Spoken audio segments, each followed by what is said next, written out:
ಅಂತ ದೊಡ್ಡ ಮಕ್ಕಳು ಬಂದು ನೋಡಿ ನನಗ ಮಗಳ ಹುಟ್ಟಿಲ್ಲ ಅಂತ ತಿಳ್ಕೊತೀನಿ.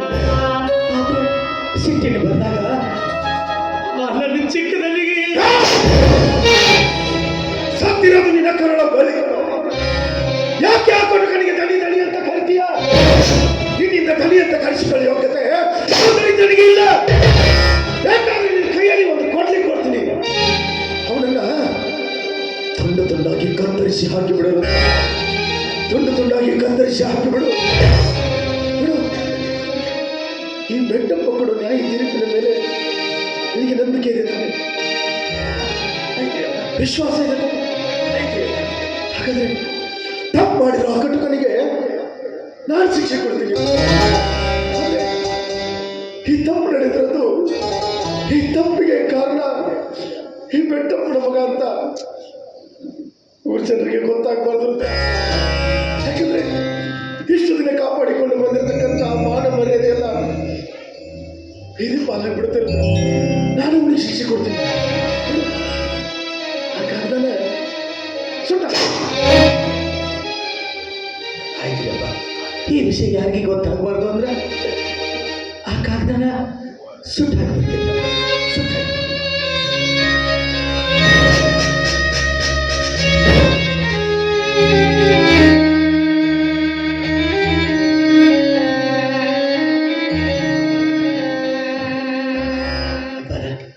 ಈ ಕಾಗದ ಸುಟ್ಟಾಕೋದು ಬೇಡ. ಸುಟ್ಟಾಕಿದ್ರೆ ಬೂದಿನ ಜೋಡಿಸೋದು ಜನ ಅದಾರೆ. ಒಂದು ವೇಳೆ ಈ ಕಾಗದ ಹರಿದು ಹಾಕಿದ್ರೆ ಹರಿದು ಹೋದ ಕಾಗದ ಜೋಡಿಸುವುದು ಜನ ಅದಾರೆ ಈ ಪ್ರಪಂಚದಾಗ. ಈ ವಿಷಯ ಯಾರಿಗೆ ಗೊತ್ತಾಗಬಾರ್ದು, ಈ ವಿಷಯ ಯಾರಿಗೆ ತಿಳಿಬಾರ್ದು. ಈ ಕಾಗದಕ್ಕೆ ಸರಿಯಾದ ಶಿಕ್ಷೆ ನಾನು ಕೊಡ್ತೀನಿ. ಸುತ್ತು 40 ಹಳ್ಳಿಗೆ ಬೇಕಾದಂಥ ನನ್ನ ದನಿಗಳ ಮರ್ಯಾದೆ ನಾನು ಎಂದಾದರೂ ಕಳೆದಿದ್ದೇನೆ. ಇಲ್ರಿಪ್ಪ, ಈ ವಿಷಯ ಯಾರಿಗೆ ಗೊತ್ತಾಗೋದು ಬೇಡ. ಈ ಕಾಗದ ಯಾರಿಗೆ ಸಿಗೋದು ಬೇಡ. ಈ ಕಾಗದಕ್ಕೆ ಸರಿಯಾದ ಶಿಕ್ಷೆ ನಾನು ಕೊಡ್ತಿದ್ದೆ.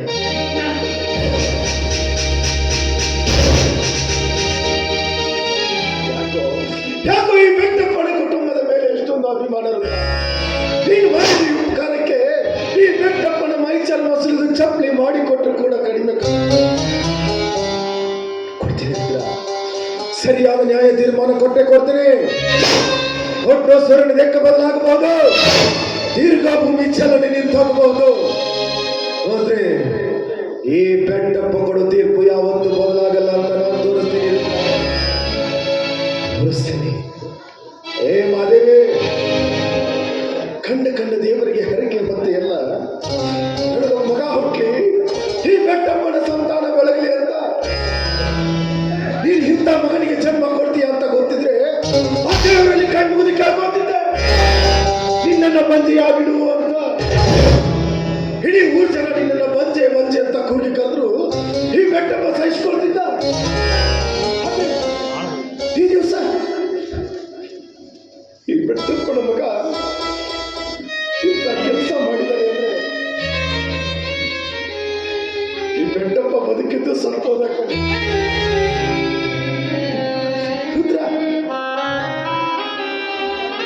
ಕೈಯಲ್ಲಿ ಕರುಪ ದೇವರಿಗೆ ಬೆಳೆದ ಇಂತಹ ಮಗನಿಗೆ ಜನ್ಮ ಕೊಡೋದಕ್ಕೆ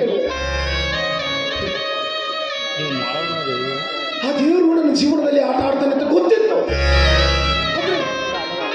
ಮಗನ ರೂಪದಲ್ಲಿ ಆಟ ಆಡ್ತಾನೆ ಅಂತ ಗೊತ್ತಿರಲಿಲ್ಲ. ಕೈಯಲ್ಲಿ ಎತ್ತಿ ಆಡಿಸಿದ ಕೂಸುತ್ತಾನೆ. ಈ ದಿವಸ ನಮ್ಮ ಕುಟುಂಬದವರಲ್ಲಿ ಇಂಥ ತೊಂದರೆ ಆಗಿದೆ ಅಂದ್ರೆ ನಮ್ಮನ್ನೇ ನಂಬಿಕೊಂಡಿರೋ ಜೀವ ಕಡೆ ಎಷ್ಟು ನೋವು ಮಾಡ್ತೀರಿ. ಬಿಡು, ಕಣ್ಣೀರು ಹಾಕ್ಬೇಡ. ಕಣ್ಣೀರು ಯಾವತ್ತಿದ್ರು ಯೋಗ್ಯರಾದವರಿಗೆ ಹಾಕಬೇಕು. ಮುಂದೊಂದು ದಿನ ಕಣ್ಣೀರು ಬರುತ್ತೆ, ಅವಾಗ ಕಣ್ಣೀರ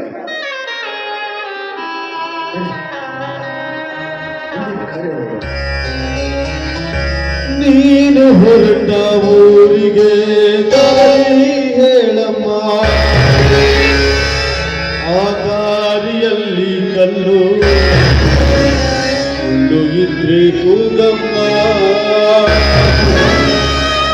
ಕರುಣ ಗೆಳತಿಯಲ್ಲ ನಿಂಗೆ ನನ್ನ